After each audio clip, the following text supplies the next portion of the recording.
Grand Cuisine 2026 rend hommage à un créateur exceptionnel et au dialogue vivant qu'il a su établir entre la Roumanie, la France et le monde.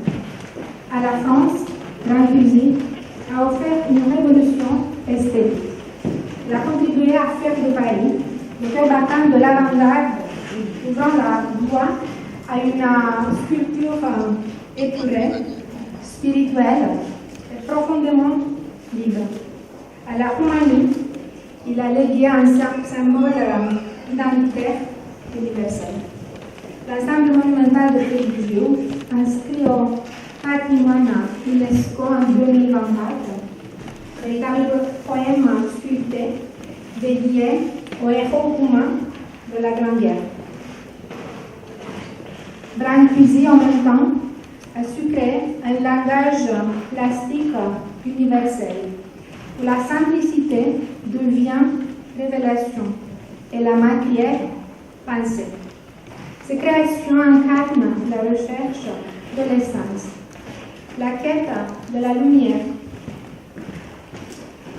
et la liberté créatrice portée à son plus haut degré de culte. Il n'est pas seulement un artiste, il est un créateur qui transforme le visible en spirituel, le concret en symbole. Pour inaugurer cette année de célébration, nous présentons l'exposition en plein air, Brancusi monumentale, de Gilles, consacrée à l'ensemble réalisé entre 1937 et 1928. La colonne sans fond, la table du silence, l'allée des chaises et la porte du baiser. Nous redécouvrons ces œuvres à travers le regard croisé de Mircea Cantor et Daniel Grigorescu. Ce soir, Mircea Cantor nous dévoile des photographies inédites de son prochain livre, tandis que Sophie Negroponte présente les créations de son père.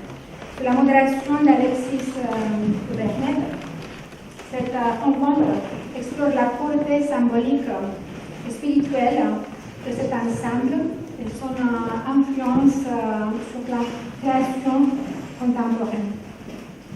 C'est aussi avec une émotion particulière que nous dévoilons le logo de l'année Brancusi, conçu par Mircea Cantor. Un signe sobre et puissant, alliant tradition et modernité, enracinement et universalité. Je remercie chaleureusement celles et ceux qui font vivre cette célébration hommage vivante à la puissance créatrice d'un artiste qui a su unir la terre et le ciel, la Roumanie et le monde, la forme et l'infini. Je vous souhaite une très belle soirée et une rencontre inspirante autour de Brancusi. Et maintenant, si vous me permettez quelques mots acum, aș vrea să salut niște oaspeți speciali ai Gorjului. Veniți chiar din sat de la Râmpuș, au făcut un drum complicat în contextul zăpezilor de la București. Pe mine de multe ori mă întreabă lumea care crezi eu pe esența relației franco-române. Și mă uit sau arăt de multe ori dicționarul străinilor care au făcut Franța. Și acolo, la loc de cinste, este Constantin Brâncuș. Și vorbim tot timpul despre aceste rădăcini românești, despre aripile franțuzești, devenite patrimoniu mondial. Cred că este unul dintre simbolurile extraordinare ale acestei relații extrem de bogate, de profunde. Începe astăzi o celebrare, anul Brâncuș. Sigur că Parisul este într-o situație specială. Noi am avut deja, am fost onorați, ambasada Institutului Român de la Paris, să fim parteneri la cea mai mare retrospectivă a operei lui Brâncuș de la Centrul Pompidou. Apoi operele, inclusiv atelierul, au plecat în perioada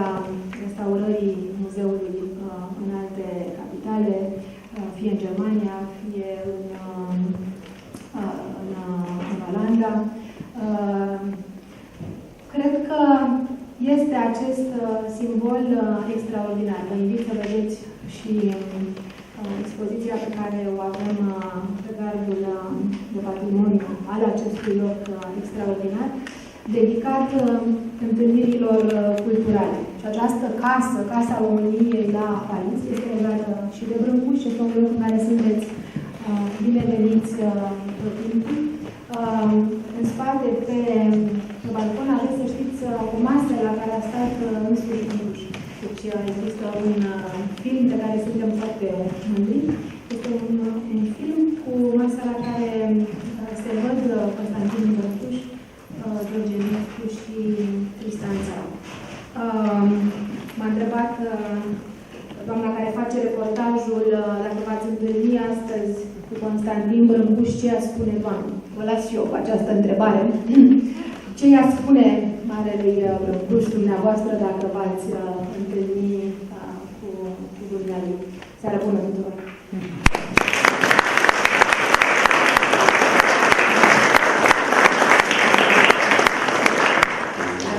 Cette soirée inaugurale de l'année Brâncuși, Grand Fusil. Nous célébrons ce soir un artiste dont la modernité, la rigueur et la poésie continuent d'inspirer la création d'aujourd'hui.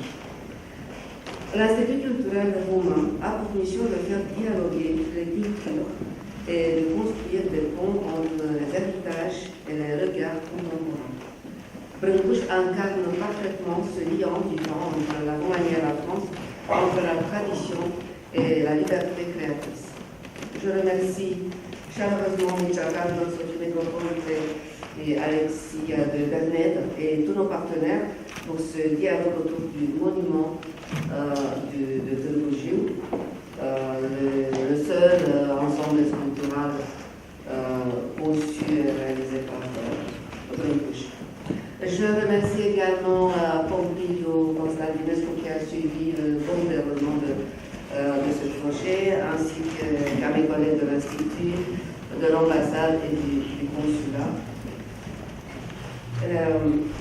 Bien sûr, le modérateur de ce soir, Alexis de Berned, va présenter nos deux invités, Mircea Cardon et Sophie Metropolite, mais je me permets de dire juste deux mots sur Alexis, cofondateur de la galerie d'art Mon Art, et intéressé par la scène visuelle, artistique roumaine, contemporaine. D'ailleurs, il représente déjà en France un artiste roumain.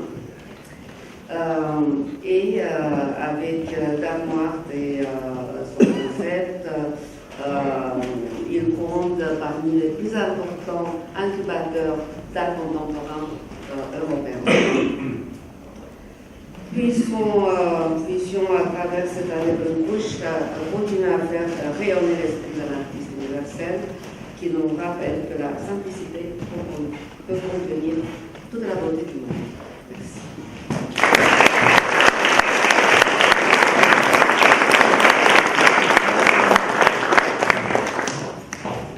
Bonsoir, bienvenue.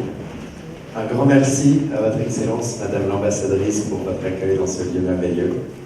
Bonsoir et merci, Madame la Consul Générale, pour votre présence ce soir. Et Madame la Directrice de l'Institut culturel, chère Doina, merci pour l'organisation de cet événement. Merci à tous d'être ici ce soir. Nous sommes réunis ce soir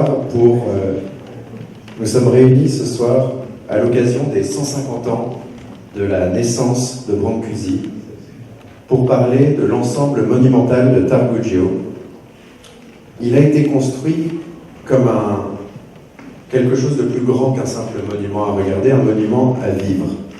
Mais ce soir, nous n'allons pas expliquer Brancusi, nous allons parler du regard.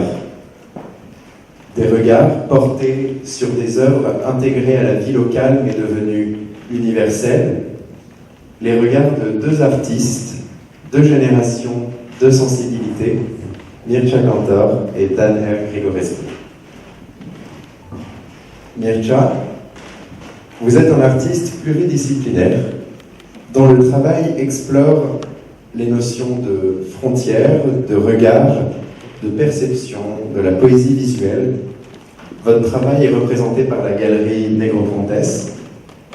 Vous êtes lauréat du prix Marcel Duchamp en 2011, du prix de la Fondation d'entreprise Paul Ricard, officier des arts et des lettres, et votre œuvre est aujourd'hui présente dans de nombreuses collections publiques internationales, comme celle du MoMA à New York, du Centre Pompidou, de la Fondation Louis Vuitton, du Musée Reina Sofia à Madrid, ou encore de la Kunsthaus à Zurich. En 2012, vous vous êtes rendu à Târgu pour photographier l'ensemble monumental de Brancusi, et en 3 jours, vous réalisez plus de 800 images. Ces photographies sont présentées pour la toute première fois ici ce soir. Sophie Negropontes, vous êtes galeriste, fondatrice de la galerie Negropontes, avec 2 espaces, l'un à Paris et l'autre à Venise sur le Grand Canal. La galerie développe un regard singulier, mêlant art contemporain et objets. On trouve dans la galerie des sculptures, du mobilier, des céramiques, des bijoux, des peintures. La galerie est née à l'origine d'un projet, d'un livre, celui des photographies de votre père, Dan R. Grigorescu, et de ses photographies de Brancusi. Dan R. Grigorescu, dont les œuvres sont conservées entre autres au cabinet de photographie du Centre Pompidou, a photographié l'ensemble monumental de Târgu entre 1964 et 1967. Et ce travail lui a valu d'être présenté à la Biennale de Venise en 1982. Ce travail a ensuite été présenté au Musée national d'art contemporain de Bucarest. Et ce soir, vous allez nous partager votre regard de galeriste, votre regard d'éditrice, mais surtout un regard très personnel sur le travail de votre père. Merci beaucoup.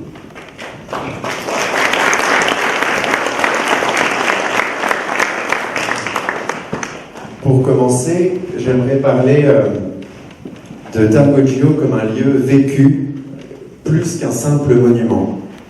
Mircea, quand vous êtes arrivé en 2012 pour photographier l'ensemble monumental, qu'est-ce qui vous frappe en premier sur ce lieu de vie?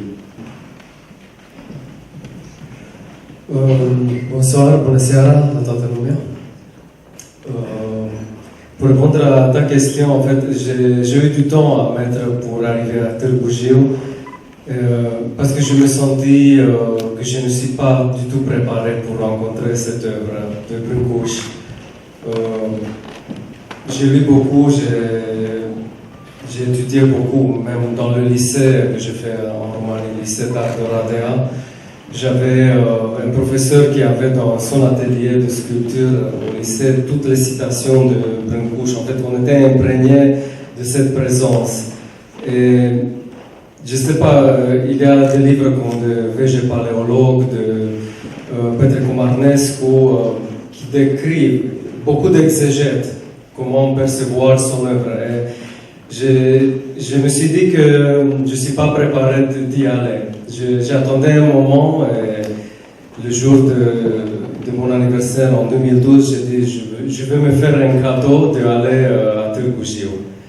Et bien sûr, il y a par exemple le fils de V.J. Paléologue, il a un livre magnifique où il décrit comme quoi, avant d'arriver à la colonne, il faut que tu passes par le monastère de Tismana, par les cités d'As dans les montagnes de Orăștie.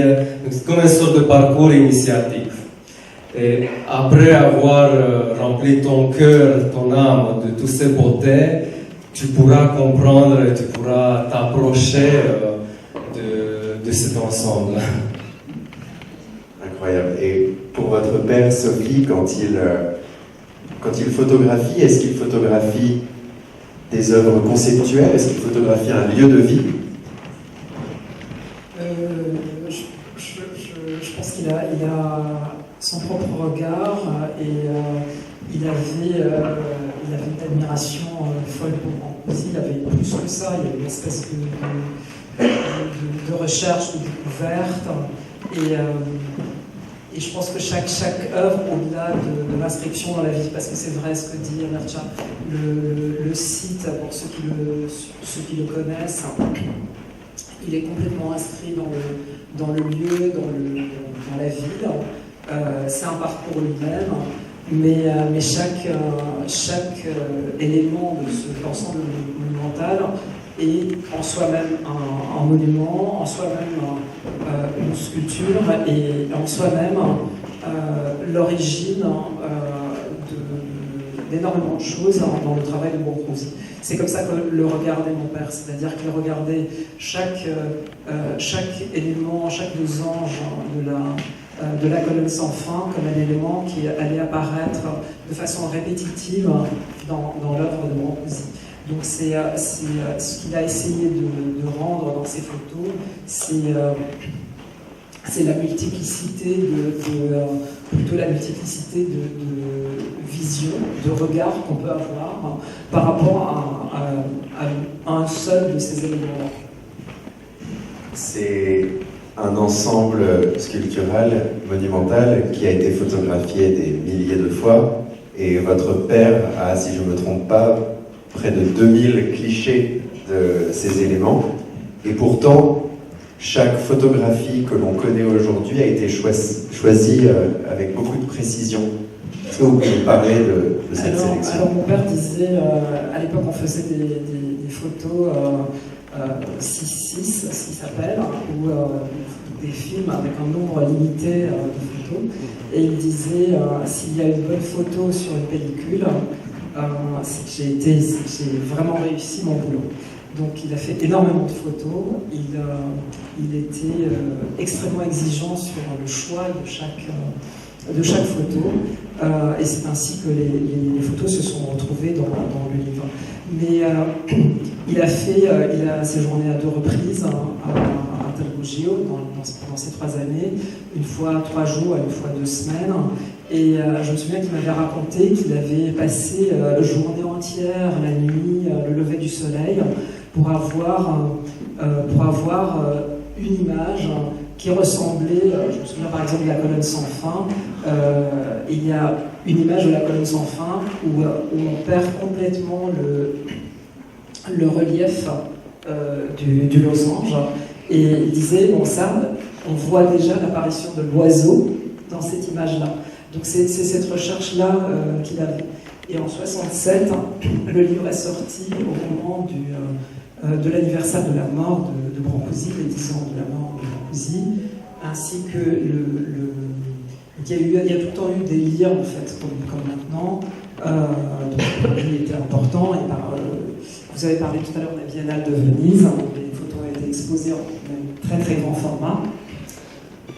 C'était l'année des 25 ans de la mort de Brancusi. C'est quelque chose d'extrêmement important, puisqu'il y a eu des œuvres de Brancusi qui étaient dans le pavillon roumain à Venise, et les photos tirées en très grand format. Donc je pense que pour lui ça a été aussi quelque chose d'extraordinaire d'avoir ces photos qui côtoyaient les œuvres de Brancusi. C'est à la fois un travail presque de documentation, mais bien au-delà, c'est vraiment des œuvres à part entière, et on l'aperçoit sur les photographies. Mircea, vous me parliez il y a quelques jours du fait que ces monuments ont été vus des milliers de fois, pas juste photographiés, mais on les retrouve sur des timbres, on les retrouve sur des cartes postales, dans des manuels, les images ont été diffusées, et quand on part photographier ce lieu, quel est son regard? Quel regard on a sur ces monuments, et comment est-ce qu'on travaille sa photographie? C'est vrai que, comme dit Sophie, pareil, je me suis installé 3 jours à Târgu en 2012, parce que je voulais justement suivre tous ces mouvements du temps, du soleil, des ombres, des nuages. Effectivement, je me levais à 6 h du matin pour aller voir la lumière de la colonne, sur la colonne, parce qu'elle est différente. C'est le seul moment de la journée quand la colonne elle a cet aspect doré. Autrement, dans la journée, elle est plus terne. Donc, effectivement, le fait de le voir, le revoir, de recompositionner l'objectif, comment on le photographie, c'est très essentiel.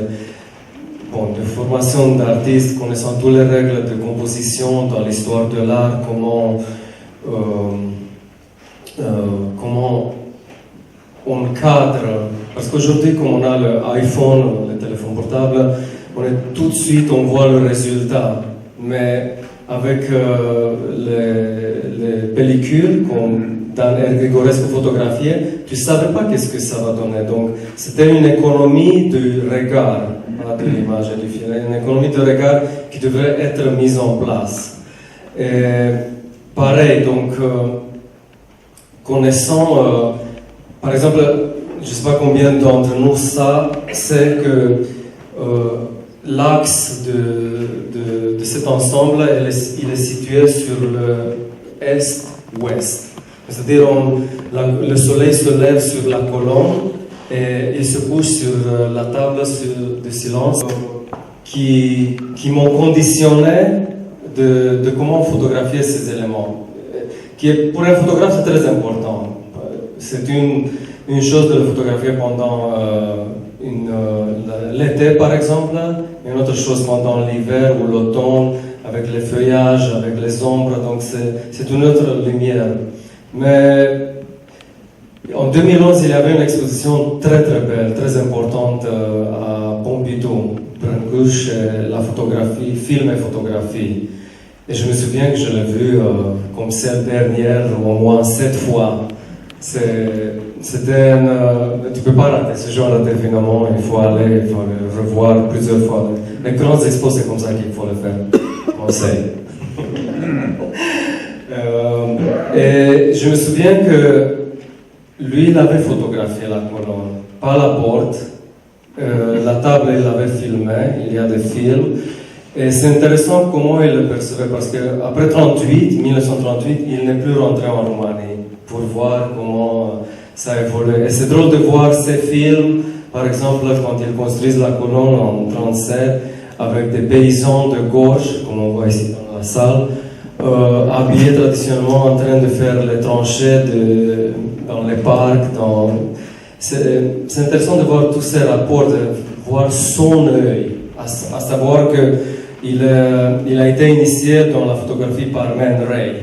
Et de voir cet regard de comment je veux laisser les gens apercevoir mon œuvre à la postérité, bien sûr, à travers le médium photographique. Ça, c'est très important de le mentionner parce qu'aujourd'hui, on est dans une avalanche d'images où on ne prête pas vraiment attention. Donc, il était très strict de comment il communique sur ses œuvres, sur ce qui est publié. Par exemple, sur le livre qui a été publié en 1944 à Craiova par VG Paléologue, c'est une toute petite sorte de brochure plutôt, parce qu'il refusait régulièrement de publier.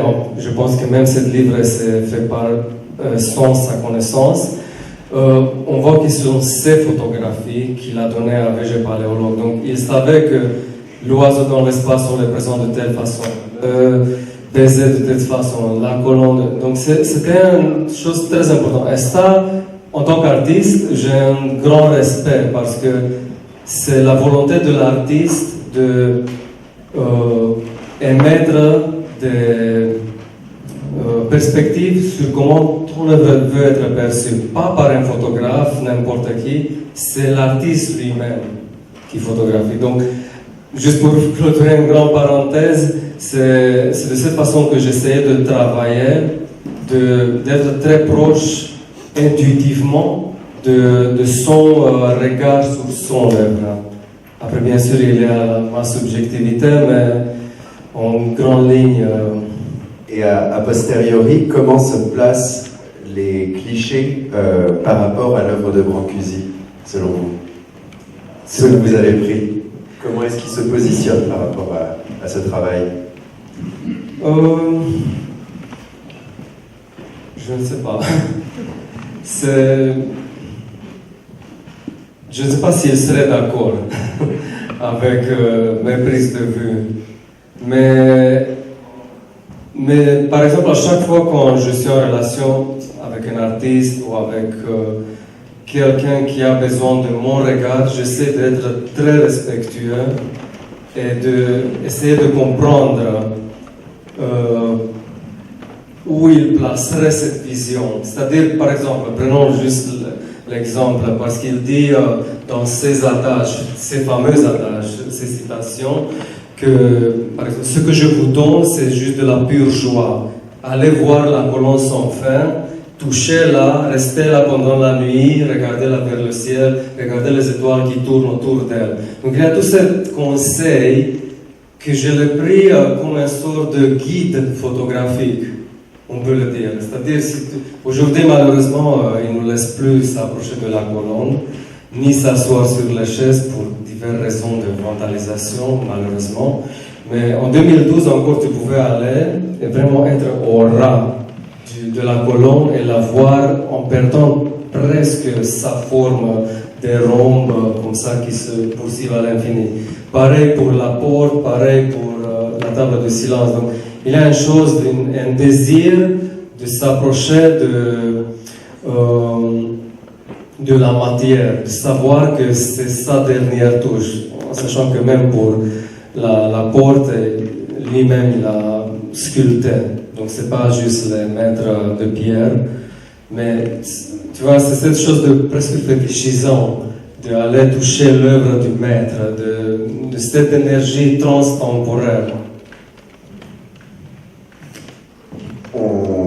Vous m'avez aussi partagé, c'est le moment où vous avez regardé les 800 clichés que vous avez produits ensemble et que vous les avez mis côte à côte avec les photographies de votre père, Sophie.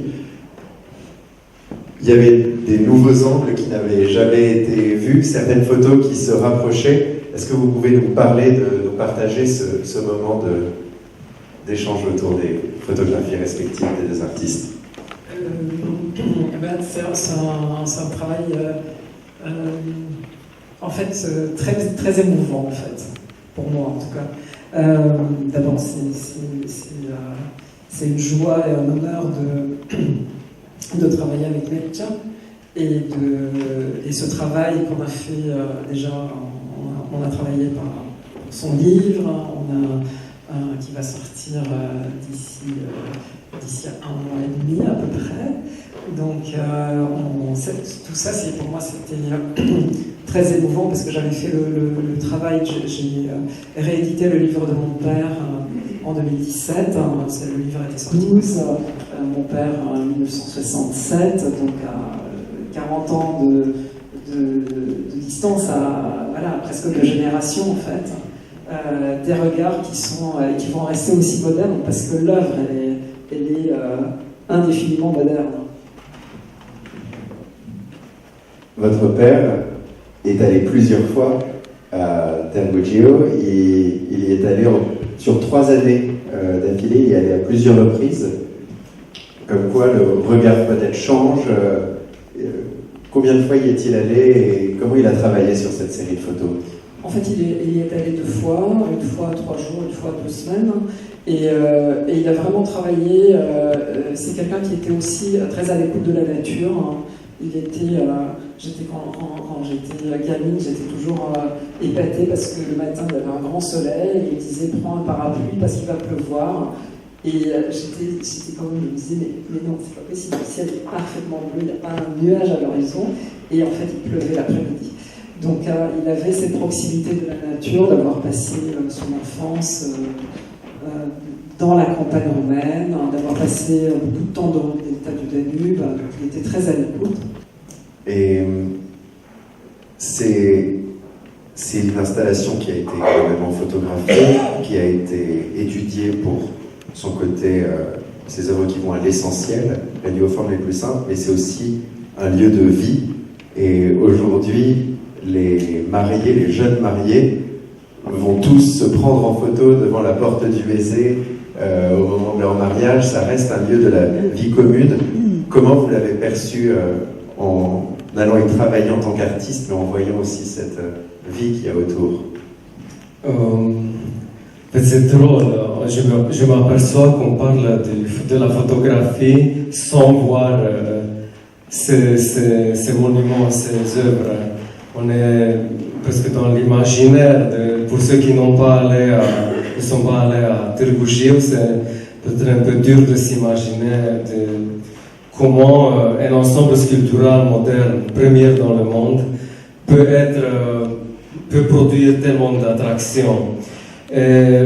En fait, ce qui est intéressant de voir que cet ensemble, il est inscrit dans la vie de la ville.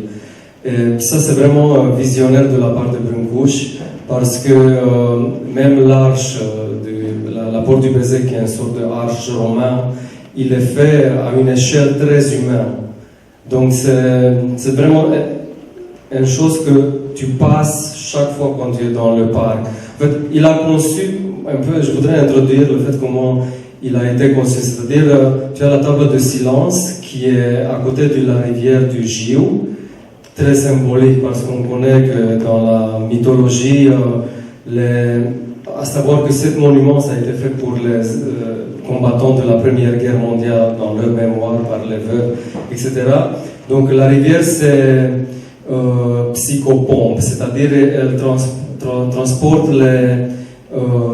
les âmes des défunts vers l'enfer ou vers le paradis. Donc c'est un élément très important de savoir que tu arrives, tu es à côté de la table de silence, tu vois la rivière, la présence de l'eau. Donc c'est une présence très spiritualisante, on va dire. Ensuite tu as la table, ensuite tu as la porte du Bézet. Donc cette chose, le fait qu'il soit dans un parc, et cette extraordinaire vision, parce que si on connaît la ville de Jiu, dans les années 30, qu'est-ce que c'était? La colonne sans fin se situait sur l'ancien marché de bétail. Donc le marché, il allait être reloqué, et il a vu, ça c'est extraordinaire, ça c'est la chose que seulement les artistes peuvent faire. Cette chose de visionnaire, savoir que et de la colonne jusqu'à la table de silence, il y a 2 kilomètres, une chose comme ça. Donc c'est de savoir que de la table de silence, sur une axe est-ouest, tu vas positionner tes monuments. Il y a l'église de Saint-Pierre et Saint-Paul qui est au milieu. C'est-à-dire quand tu le traverses, il y a une sorte de circuit initiatique. Bien sûr, après, il y a toutes les maisons qui sont juste après le parc. C'est un quartier, une sorte de faubourg de Târgu Jiu. Et le fait qu'il a voulu intégrer ça, pas dans le centre, pas dans une chose... donc, en tant qu'artiste, tu as toujours, je veux être là, au plein cœur de Paris, à côté de la Tour Eiffel, je ne sais pas. Cette chose de rêve, d'ego artistique. Donc, il avait plutôt cette chose d'humilité, à savoir que le monument, il doit vivre. Revenons sur le présent, quand je suis allé à Târgu Jiu, en passant ces 3 jours-là, j'ai des photos avec des couples, je ne sais pas, de 50, 60 ans, qui venaient du marché d'à côté, et ils faisaient exprès juste passer la porte du Bézet, et je les photographiais en train de s'embrasser en passant la porte. J'ai des photos comme ça, donc ça c'est au-delà du fait qu'aujourd'hui, je trouve un peu exagéré, il y a une sorte de tendance de faire des photos de mariage devant la porte du Bézet, tout habillé, aller à la colonne sans fin, donc c'est... Mais bon, ça fait partie de la culture locale. Ça, c'est beau, parce que je ne sais pas combien de Parisiens vont aller se photographier à la Tour Eiffel ou devant Notre-Dame ou des monuments comme ça emblématiques de Paris. Donc, le fait qu'on est là, il y a cette chose de chaleur de la pierre, il y a cette chose de proportion qu'il a fait. Ce n'est pas l'Arc de Triomphe, c'est juste la porte du Bézet, donc tu passes au-dessus, c'est une hauteur assez humaine, mais en même temps qui t'impressionne quand tu es à côté, et tu arrives à la colonne. Et par exemple, à la colonne, je me souviens, quand il y avait le soir, parce que l'été à Târgu Jiu, il peut faire très très chaud, 40-45 degrés. Et juste après le coucher du soleil, il y avait des familles qui venaient dans le parc Et les enfants, quand ils venaient, ils rentraient avec leurs parents, ils couraient tout de suite à la colonne, et ils la touchaient, ils jouaient du cache-cache. C'était une chose assez impressionnante de voir cet aspect d'appropriation inconscient, d'un attirement, je ne sais pas, fascination énergétique, si on peut le dire aussi, que tu veux aller vers cet pilier qui unit le ciel et la terre, par exemple. Et c'est aussi un ensemble monumental qui fait partie de la vie locale, mais aussi de la vie du pays, qui a failli être détruit à un moment. Oui, ça c'est le côté sombre de l'histoire, parce que quand il a voulu léguer à l'État roumain l'atelier qui se trouve en France, heureusement, et ils l'ont refusé, et juste après, il y avait toutes ces années d'après-guerre, les années staliniennes, dans les années 52 ou 54, je ne me souviens pas exactement, il y a un témoignage d'un monsieur qui, avec son tracteur, voulait enlever la colonne, mais en fait elle est très enracinée, et ils n'ont pas pu le détruire. En fait, ça s'est passé parce qu'on considérait Brâncuș comme un artiste vendu à l'ouest, un artiste bourgeois, dégénéré, avec son art abstrait, et on connaît toute cette esthétique du communisme des années 50 où on exaltait les paysans, les ouvriers, le figuratif. Donc tout ce qui était abstrait, ça a été rejeté. Il n'y avait pas de place de ça. C'est intéressant de voir toute la scène artistique de cette époque, de ce point de vue, et voir qu'avec l'arrivée de Nicolae Ceausescu, tout a changé. En fait, lui, il s'est rendu compte du pouvoir visuel et emblématique de son œuvre, et il a fait une sorte de twist où il a dit, en fait, il n'est pas l'artiste qui s'est vendu à l'Occident, mais en fait, c'est l'artiste qui a subjugué l'Occident avec son art. Il s'est affirmé. Donc, c'était une réappropriation de lui, justement parce que c'était lié à la 10e anniversaire depuis sa mort en 67. Ceausescu arrive au pouvoir en 64. Et on voit déjà sur les thèmes, par exemple, en 66, on voit la présence de la colonne sans fin. Donc, il y avait cette volonté d'exploiter le pouvoir symbolique de ces œuvres.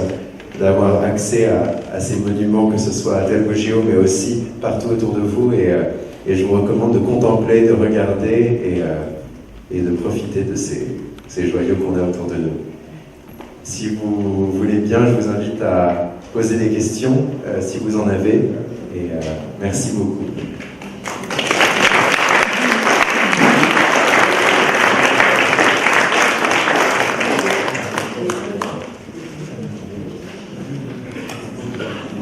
Et vous pourrez trouver le livre à l'extérieur également.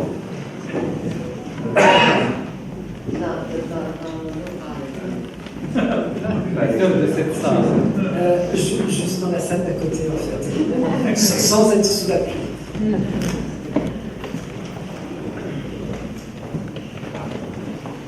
Je voulais demander à Mircea, parce que je vais réfléchir sur cette histoire de Roche, je vais parler de l'histoire. Merci. Tu parles de l'appropriation de l'État, du régime communiste du Saint-Paul. Moi, j'étais curieuse de savoir si tu as découvert qui étaient les personnes dans le régime communiste qui avaient découvert que c'était valorisant de mettre en valeur Brâncuș. Parce que ça peut être des personnages très intéressants. On parle de peut-être une personne, deux personnes, je sais pas, quelqu'un qui a découvert un jour ça.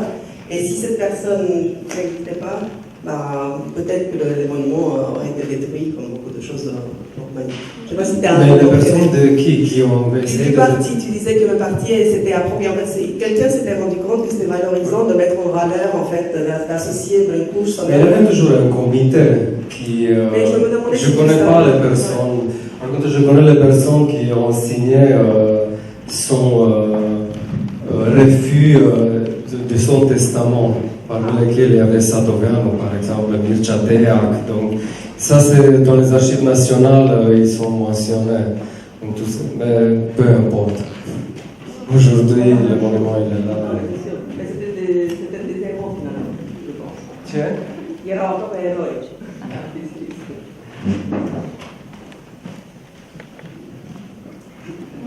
J'aimerais savoir comment ce site a été choisi, sur lequel il a construit les sculptures. Bonsoir. J'aurais aimé savoir comment ce site a été choisi. Voilà. Pardon? Il faut garder le micro comme ça. J'aurais aimé savoir comment ce site avait été choisi, cet ancien marché à bestiaux. Déjà parce que la ville de Târgu, c'est près du village natal de Brâncuși, de Brancusi. Donc tu ne vas pas faire le monument dans le village, tu vas le faire dans la capitale, dans le municipe. Et donc, je ne sais pas pourquoi c'est ici, parce que c'était lié à l'urbanisation et à la situation de la post-première guerre mondiale. Donc il y avait tout un développement urbain où ils savaient que ça va changer localement, que voilà. Donc c'est comment dire, une situation de décision locale. Après que c'est marché au bête et tout ça, je ne sais pas. Mais je pense qu'on ne se posait pas trop cette question à l'époque de superposer quelque chose à quelque chose. C'était pour Brâncuși. Et en tant qu'artiste, je le pense aussi, tu vois cette trajectoire est-ouest. Donc il avait la rivière, quand il va à l'est, forcément il s'arrêtait là-bas. Ça aurait pu être une autre chose qui aurait pu être à cette place.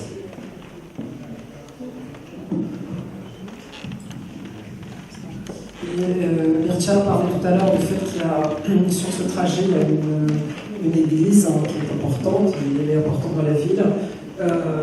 L'orthodoxie est importante en Roumanie, donc c'est vraiment dans c'est vraiment un trajet qui est un trajet de vie en fait de la ville. C'est vraiment inscrit comme il l'a dit tout à l'heure. Donc c'est le respect simplement aussi des opportunités, mais aussi le respect de distance, donc cette correspondance de ligne.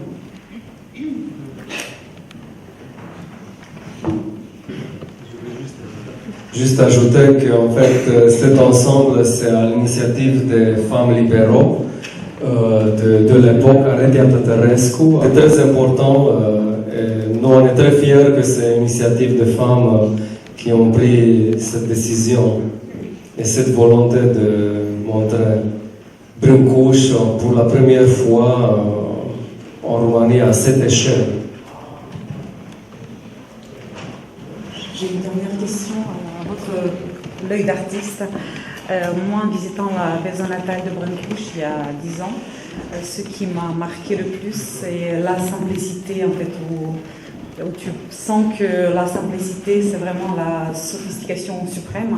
Je ne sais pas si c'est ça qui a fait de Brâncuși quelqu'un de si connu. Est-ce que ses œuvres sont très, comment dire, très parlantes tout en étant très très simples? Après, je sais pas. Et la question?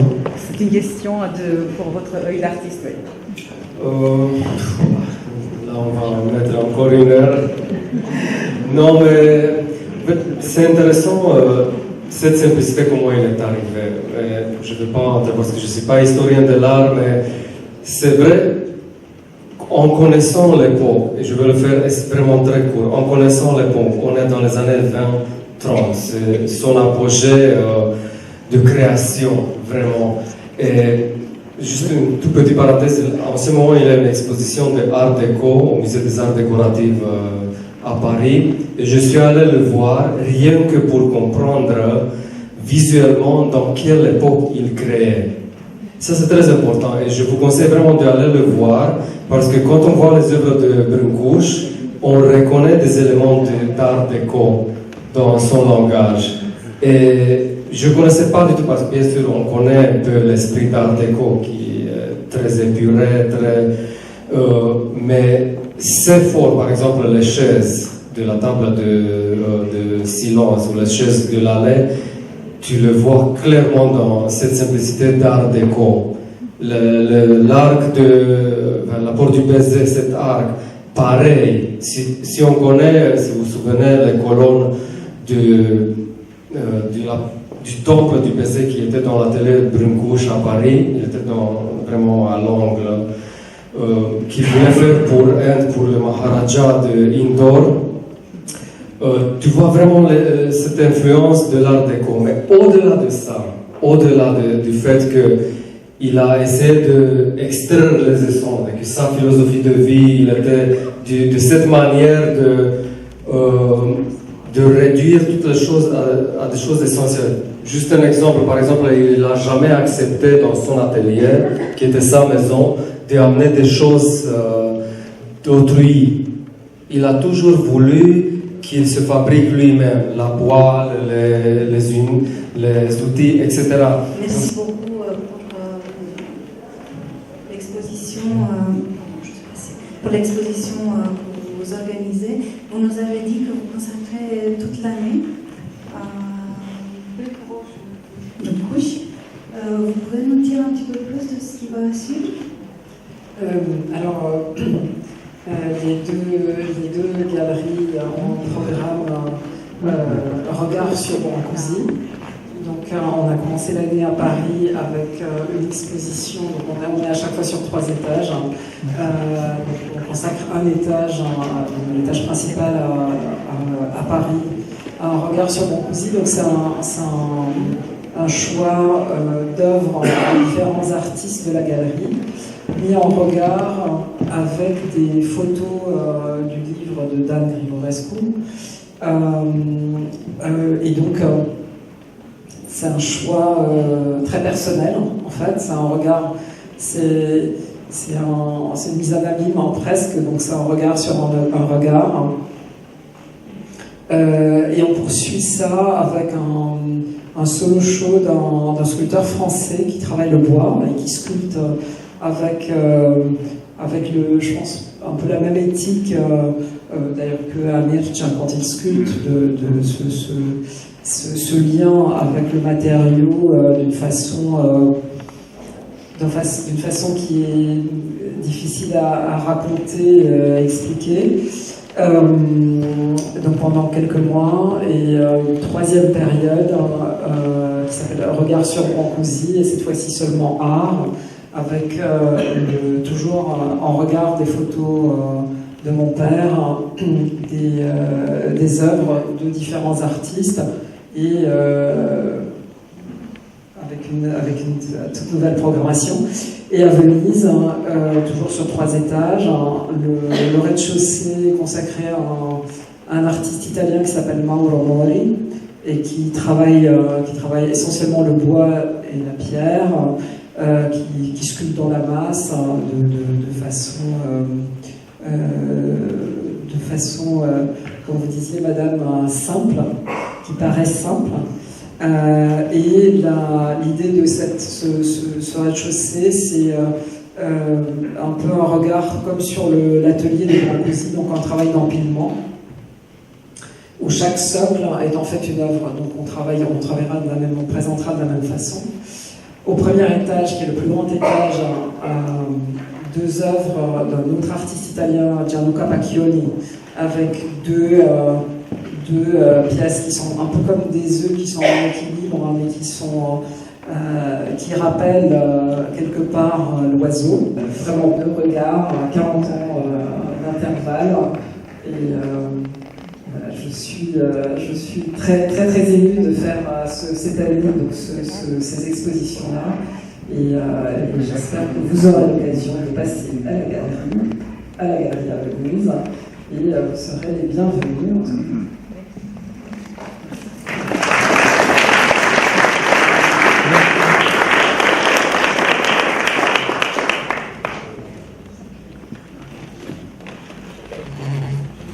Oui, bonsoir, Jean-Paul Ravalette. Merci tout d'abord pour votre invitation, voilà, avec ces exposés qui sont remarquables. Alors moi, je voudrais vous faire quelques observations qui sont les miennes. La première, je ne connais pas Brancusi. On m'amène un ami pour la première fois sur ce site. Il me dit qu'est-ce que c'est. Oh ben, je sais bien. Il y a une table, il y a une porte, il y a une colonne. Bon, j'examine ces œuvres en tant qu'œuvre d'art, mais non, c'est un cimetière. J'ai dit un cimetière, mais tu plaisantes. Il n'y a pas de terrain de guerre, il n'y a pas de mort, il n'y a pas de canon. C'est impossible. C'est le premier génie de Brancusi, d'avoir fait un cimetière de mort, un cimetière de vie. Pourquoi un cimetière de vie? La table, c'est la convivialité, la réunion ensemble. C'est d'un côté avec le silence, on respecte le silence. La porte, c'est l'ouverture vers des aventures, vers des horizons, vers une vie meilleure. Et la colonne, eh bien, c'est l'espoir, c'est le développement de familles, de générations, etc. Par conséquent, ceci, c'est un système de vie. Alors, à qui appartient ce site? Est-ce qu'il appartient aux habitants? Est-ce qu'il appartient à la Roumanie? En fait, il est universel, comme l'a reconnu l'UNESCO. Et enfin, pour terminer sur la photographie, qu'est-ce qu'amène une photographie? Elle amène une chose essentielle, c'est que l'œuvre, elle est figée, on peut la photographier, mais la photo, elle est animée. D'ailleurs, vous dites qu'il y a de multiples photos, de multiples expositions, et par conséquent, on peut allier l'œuvre avec la photo. Et la photo amène un autre regard. Est-ce que la photo n'est plus une reproduction? Non. Elle est créative. C'est une nouvelle œuvre d'art. Et chaque photo, chaque exposition est une œuvre d'art. Voilà ce que je voulais vous dire. Et merci encore pour votre invitation.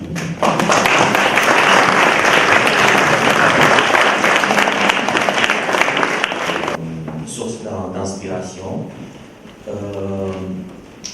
Peut-être que c'est pas un secret, mais vous utilisez toujours l'héritage culturel des traditionnels et spécifiques à l'esprit humain comme source d'inspiration. Et je me demandais si vous avez vraiment une source d'inspiration dans votre art qui était aussi une source de choix pour Brancusi ou Bushido.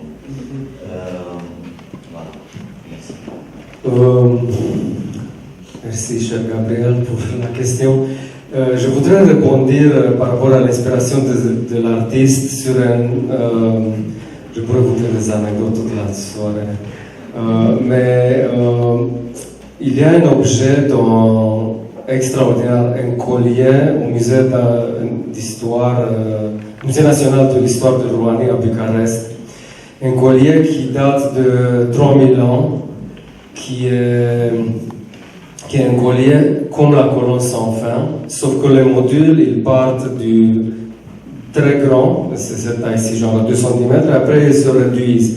Mais c'est les modules, effectivement, de rhomboïdal de la colonne sans fin. Et par rapport à l'inspiration, cette collier, il a été découvert dans les années 62 ou 64, une chose comme ça, près du lieu de naissance de Brâncuș, dans le département de Mehedinți. Et moi, quand j'ai vu cette collier, j'ai eu cette idée, si je peux le dire, que je voyais Brâncuș marchant bien nu toute son enfant.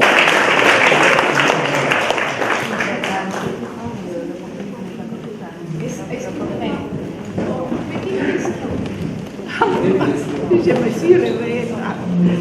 J'ai décrit l'exposition de Brancusi à Bobo. L'idée de savoir comment l'atelier Brancusi, apparemment, il va être dépossédé, il ne va pas rester là-bas. Il va être intégré dans le musée. C'est dommage. Pourquoi? Non, c'est bien.